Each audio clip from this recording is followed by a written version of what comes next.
ሰላም ጤና ይስጥልኝ አብዬ ነኝ ከኖታ ያገለገለ ላፕቶፕ ሲገዙ ማድረግ ያለበትን ጥንቃቄ ዛሬ ጀባ ልላችሁ ነው። ይሄ የምታዩት ቶታል የእንጨት መቁረጫ ማሽን፣ ይሄ የምታዩት ፋይንደር የብረት መበየጃ ማሽን፣ ይሄ የምታዩት ደግሞ ኤችፒ ያገለገለ ላፕቶፕ ነው። ለምንድን ነው ይሄን ያልኩት? ይሄን ያልኩበት ምክንያት እንጨት መቁረጫውን እንጨት ለመቁረጥ ፋይንደር መበየጃውን ብረት ለመበየድ እንደሚገዙት ሁሉ ላፕቶፕን ደግሞ ለሚፈልጉት ዓላማ ነው የሚገዙት። ላፕቶፕ ልክ እንደ መፍቻ፣ እንደ መበየጃ፣ እንደ እንጨት መቁረጫ መገልገያ ቱል ነው እንጂ ንብረት አይደለም። ንብረት አይደለም ማለት እንደ አሴት ገዝተው የሚያስቀምጡት ዕቃ አይደለም። ስለዚህ ላፕቶፕ መግዛት የፈለጉት ለምንድን ነው? ለሂሳብ ስራ ነው፣ ለምህንድስና ነው፣ ለቪዲዮ ኤዲቲንግ ነው። ያን መጀመሪያ ክሊር አድርጉ። ለምንድን ነው ላፕቶፑን የምፈልገው? ለምን? ያንን ሲመልሱ ከዛ በኋላ ምን አይነት ላፕቶፕ ነው መግዛት የምፈልገው? ዛሬ የምናወራው እንግዲህ ስላገለገለ ላፕቶፕ ስለሆነ ፊልዶን ከለዩ የሚገዙበትን ምክንያት ካወቁ በኋላ ምን አይነት ላፕቶፕ ነው ለኔ የሚሆነው የሚለውን በሙያው እኛ እናማክሮታለን። ስለዚህ ምንድነው ያገለገለ ላፕቶፕ ለመግዛት ገበያ ሲወጡ የመጀመሪያው ስቴፕ ይሄ ላፕቶፕ አይደለም። ያገለገለ ላፕቶፕ ለመግዛት ገበያ ሲወጡ የመጀመሪያው ስቴፕ ከማን ነው ያገለገለውን ላፕቶፕ የምገዛው ነው። ለምን? ላፕቶፖች ኢዚሊ ትራንስፖርተብል ስለሆኑ የመሰረቅ የመወረስ እና የሌላ ሰው እጅ ላይ የመግባት አቅማቸው ከፍተኛ ነው። ስለዚህ ላፕቶፕ ለመግዛት ከመሄዱ በፊት ከማን ነው የምገዛው? የምገዛው ድርጅት ሪላያብል ነው ወይ? የምገዛው ድርጅት ዋስትና ሊሰጠኝ ይችላል ወይ የሚለውን ጥያቄ መመለስ አለበት። አለበለዚያ የተሰረቀ ላፕቶፕ ወይ የጠፋ ባለቤቱ የማይሸጠውን ላፕቶፕ ገዝተው ችግር ውስጥ እንዳይገቡ ከማን ነው የምገዛው? ይሄን ደግሞ መልስ ለመስጠት ምንድነው የሚጠቅሙት? መረጃ ማግኘት። የሚሸጥልኝ ድርጅት ህጋዊ ነው ወይ? ህጋዊ ደረሰኝ ይሰጠኛል ወይ? ዋራንቲ ይሰጠኛል ወይ? ዋስትና ይሰጠኛል ወይ የሚለውን ጥያቄ መመለስ አለበት። ይሄንን ከመለሱ በኋላ ወደ እነዛ ድርጅቶች ከሄዱና ላፕቶፖቹን ማማረጥ ከጀመሩ በኋላ ላፕቶፑን በአካል ካገኙት በኋላ ላፕቶፑን ኢንስፔክት ማድረግ፣ ፊዚካል ኢንስፔክሽን ማለት ነው። ይሄንን የተፈታ ብሎናል ወይ? ሂንጁ ድምጽ ሳይሰጥ ማጠፊያው ማለት ነው። ምንም ድምጽ ሳይኖረው ይከፈታል ይዘጋል ወይ?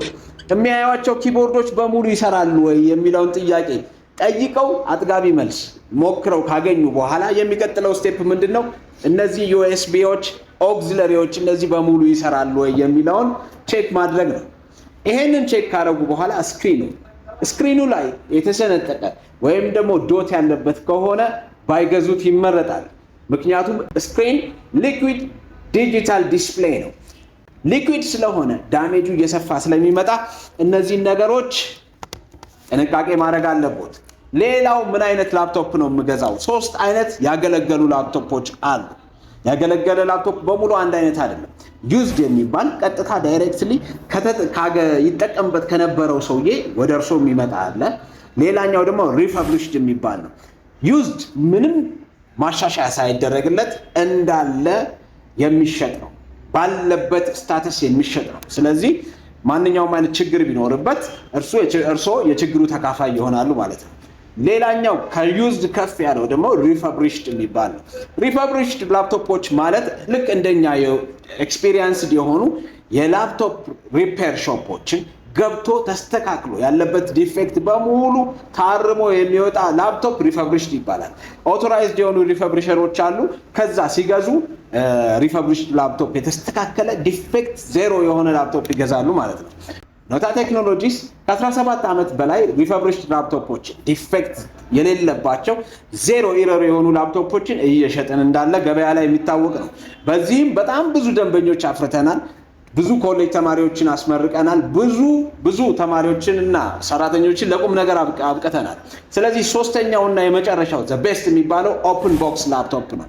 ኦፕን ቦክስ ላፕቶፕ ማለት በመሰረታዊ ደረጃ ዩዝድ አይደለም፣ ግን ስቶክ ላይ ሳይሸጥ፣ ይሄ እንግዲህ ኢትዮጵያ ውስጥና አፍሪካ ያሉ ሀገሮች ሳይሆን አውሮፓና አሜሪካን ሀገር ስቶክ ላይ ሳይሸጥ ለረጅም ጊዜ የቆዩ ላፕቶፖች አሁን ባለንበት ኖቬምበር እና ዲሴምበር ላይ ስቶክ ክሊራንስ በሚባል ምክንያት የሚሸጡ ኦፕን ቦክስ የሚባሉ ላፕቶፖች አሉ። እነዚህ ላፕቶፖች በጣም ብዙዎቹ ምንም አይነት ዲፌክት የለባቸው። ከአዲስ የሚለያቸው ዋጋቸው ብቻ መቀነሱ ነው። ስለዚህ እንደዚህ አይነት የላፕቶፕ ካታጎሪዎች አሉ። ዩዝድ መግዛት ሲፈልጉ እነዚህን መሰረታዊ ነገሮች ማወቅ አለበት። እነዚህን ነገሮች ካወቁ በኋላ በሚቀጥለው ቪዲዮ የምሰራላችሁ እኔ ላፕቶፑን የምፈልገው ለምን አይነት ሙያ ነው። ምክንያቱም በእያንዳንዱ ሙያና ዲሲፕሊን የተለያየ አይነት የላፕቶፕ ካፓሲቲ፣ የላፕቶፕ ካታጎሪ እና የላፕቶፕ አርኪቴክቸራል ዲዛይን አለ። እነሱን ነገሮች በሚቀጥለው እንነጋገራለን።